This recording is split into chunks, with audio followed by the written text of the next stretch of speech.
భారతదేశంలోని 3 అత్యంత రహస్యమైన ప్రదేశాలు. వాటి రహస్యాలను చూసి శాస్త్రవేత్తలు కూడా ఆశ్చర్యపోయారు. మొదటిది జగన్నాథపురి ఆలయం. ఒడిశాలో ఉన్న జగన్నాథపురి ఆలయం దాని అద్భుతాలకు మరియు రహస్యాలకు ప్రపంచ వ్యాప్తంగా ప్రసిద్ధి చెందింది. ఆలయం పైన ఉన్న జెండా ఎల్లప్పుడూ గాలి వీచే దిశకు వ్యతిరేకంగా ఎగురుతుంది. అంతేకాదు, ఆలయం పైనుండి ఏ పక్షి కూడా ఎగురుతూ కనిపించదు. ఆలయం యొక్క అతిపెద్ద రహస్యం దాని ప్రసాదం కూడా అని భావిస్తారు. లక్షలాది మంది భక్తులు వస్తున్నప్పటికీ ఇక్కడ ప్రసాదం ఎప్పుడూ తగ్గదు మరియు వృధా కూడా అవ్వదు. ఈ కారణం చేతనే ఈ ఆలయం చాలా రహస్యమైన ఆలయంగా పరిగణించబడుతుంది. రెండవది కైలాస పర్వతం. హిమాలయాల మధ్య ఉన్న కైలాస పర్వతం ప్రపంచంలోని అత్యంత రహస్యమైన పర్వతాలలో ఒకటిగా పరిగణించబడుతుంది. మత విశ్వాసాల ప్రకారం ఇది శివుని నివాస స్థలం. ఆశ్చర్యకరమైన విషయం ఏమిటంటే ఇప్పటి వరకు ఏ ఒక్క వ్యక్తి కూడా దీని శిఖరం పైకి చేరుకోలేకపోయాడు. అయితే ప్రజలు మౌంట్ ఎవరెస్ట్ వంటి పర్వతం పైకి చేరుకున్నారు. చాలా మంది పర్వతారోహకులు ప్రయత్నించారు, కానీ ఏదో ఒక కారణం వల్ల వారికి తిరిగి వెళ్ళవలసి వచ్చింది. కొందరంటారు ఈ పర్వతం చుట్టూ సమయం సాధారణం కంటే వేగంగా గడుస్తుందని.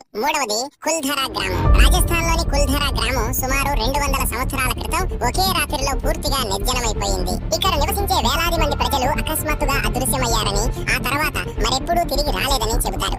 ఈ రోజుకి ఈ గ్రామం నిర్మానుష్యంగా ఉంది. ఇక్కడ రాత్రిపూట వింత శబ్దాలు వినిపిస్తాయని, ఇంకా కొందరు ఇక్కడ తెలియని నీడలను చూసినట్లు కూడా చాలా మంది చెబుతున్నారు. ఇదే కారణం వల్ల కుల్ధరాను భారతదేశంలోని అత్యంత రహస్యమైన ప్రదేశాలలో